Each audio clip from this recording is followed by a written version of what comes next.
Hello, everyone. This is Odette. You know, my three best friends in the whole world really are Jean-Bob, Speed, and Puffin. I could never have made it through my many adventures without them. But did you know that they've had interesting adventures of their own? In this book, I've collected some of their most fascinating stories. Let's read their stories together. Jean-Bob, Speed, and Puffin each have their own story here. Simply use the arrows on your remote control to highlight the story you would like to read, and then press Enter for us to begin. Would you like me to read the story to you? Select Odette Reads and press Enter if you'd like me to read, or select I Can Read and press Enter if you'd like to read alone. Okay, I'd love to read to you. Here we go. Once upon a time, there was a young French prince named Jean-Bob.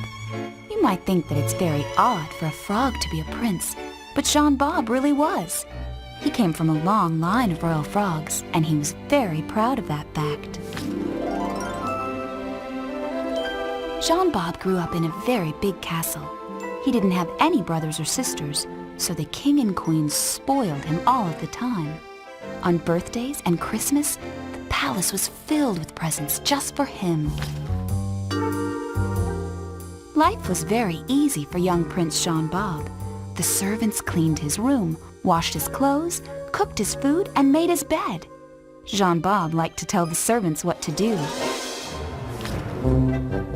Because he was a prince, Jean-Bob wasn't allowed to go to normal school with other children. But the royal castle had its own library, and Jean-Bob spent hours and hours each day reading the royal books.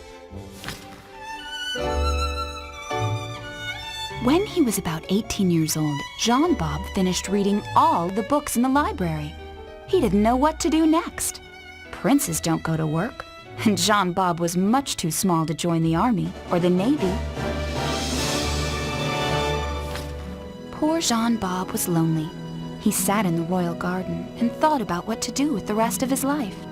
And he thought, if I could meet a beautiful princess to marry, then I would be happy.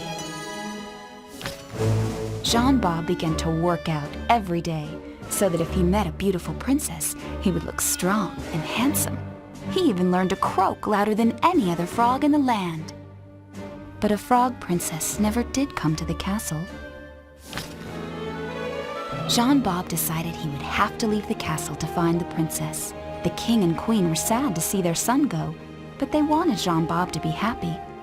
Jean-Bob packed his bags and headed off on his first royal adventure.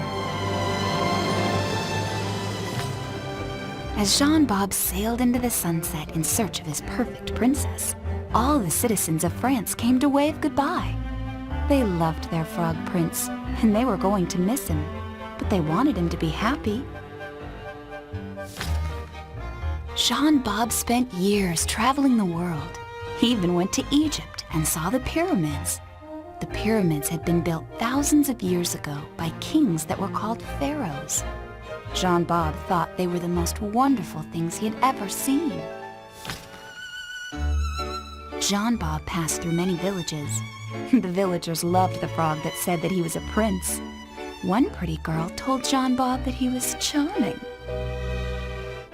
But sadly, she wasn't a princess, and so Jean-Bob moved on. Jean-Bob searched for many years, but he never found his princess. And so one day, he decided to go home.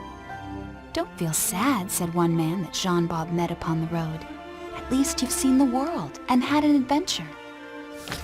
But just then, as Jean-Bob started to hop home through the forest, he came across a turtle. The turtle said his name was Speed.